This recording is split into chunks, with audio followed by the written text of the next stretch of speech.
Now, the South African Finance Minister says funding education is the country's top priority as thousands of students descended on Parliament.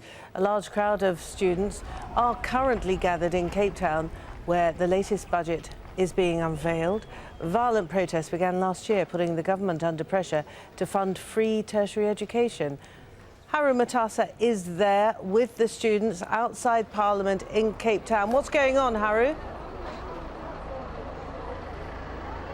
Well, we're now a few meters away from Parliament. Just take a look at the streets.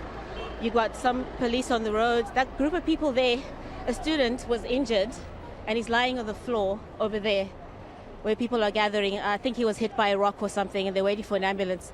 Police are now walking down the streets, going down into the city centre over there.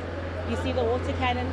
The problem is they tried to disperse some students and then the students kept coming back and coming back. They're refusing to leave, so this is a water cannon truck moving in to try and disperse the last few students that are there. They're firing tear gas now, trying to put out some of the fires that have been started. And the police are here telling them to leave. There you go, trying to put out the water. So the students are waiting here. They keep hiding in between the shops, hiding in between the businesses. When it's quiet, they come out and they try to cause problems again. They're adamant. They're saying they want free education, even though the government keeps saying that the government can't afford to pay for everyone because it's doing enough. But as you can see, students don't seem to be backing down, and neither do the police. And the police keep marching, proceeding that way, because that's where most students have run to, and they keep saying they want to keep coming back to Parliament. And Haru, I doubt then with the many thousands of students who've been out there have been actually listening to the budget and the fact that the finance minister prioritised the funding of education. I'm sure they didn't even hear that, did they? No, they didn't. I mean, when he started speaking, they were told immediately by the police, please can you disperse, please can you go home? They refused. That's why all this chaos started happening. And those that refused to go, the police are on there basically following them, trying to get them to go. They're saying, leave the city centre, you're disrupting business, go back to campus, go back and learn. But students are saying, our parents can't afford to pay the tuition. They really can't. So how can you expect us to continue at university when we could be kicked out because we haven't paid by the end of the year? And these are not scenes that the government wants to see in the city of Cape Town. It's a tourist destination. Lots of tourists come here. It's the last thing they want to see. But students say they feel that the government isn't listening, and they feel that perhaps being on the street, perhaps violence, is the only way they can get their government to listen. And these are the scenes we'll keep seeing. Police keep moving in slowly. Students are running, trying to get out the way. There they go, running down the city centre, trying to hide. Police seem adamant. They've been throwing stun grenades and tear gas for the past hour or so. And like I said, a few students don't believe the government that there's no money.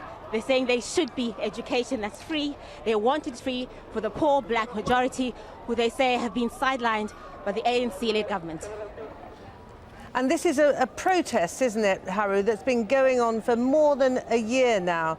So there's momentum to this movement, for that is what it's become, isn't it? Free school tuition or university tuition has become a mass movement almost, hasn't it? It has, but there have been divisions, though. Some students say they are now tired. It's towards the end of the year. They want to write the exams, especially those in their final year. They want their degrees. But those who are in their first or second year are saying, well, if we keep fighting, maybe in a year or two, maybe tuition could be free. Maybe enough of this pushing and protesting would force the government to act. But like I said, the finance minister, during his speech today, he said, quite bluntly, we are doing all we can. We have been giving loans, we've been giving bursaries, we've been helping people in any way we can. We know there are gaps, we're trying to reach everyone, but the money isn't there, the economy isn't doing well, so please bear with us.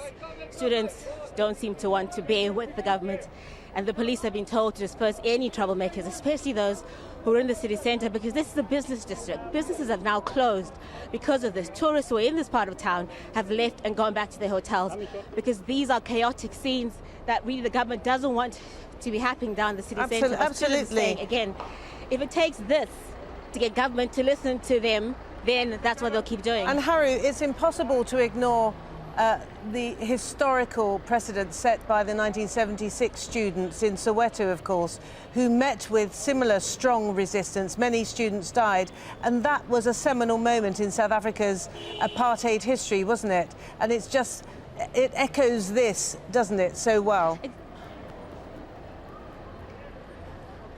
It does. In fact, when the students were giving speeches before they were dispersed by the police outside Parliament, every single person speaking, that's a stun grenade, police trying to chase people away downtown, but every person speaking kept mentioning 1976, saying students back then fighting against apartheid kept fighting, many were killed.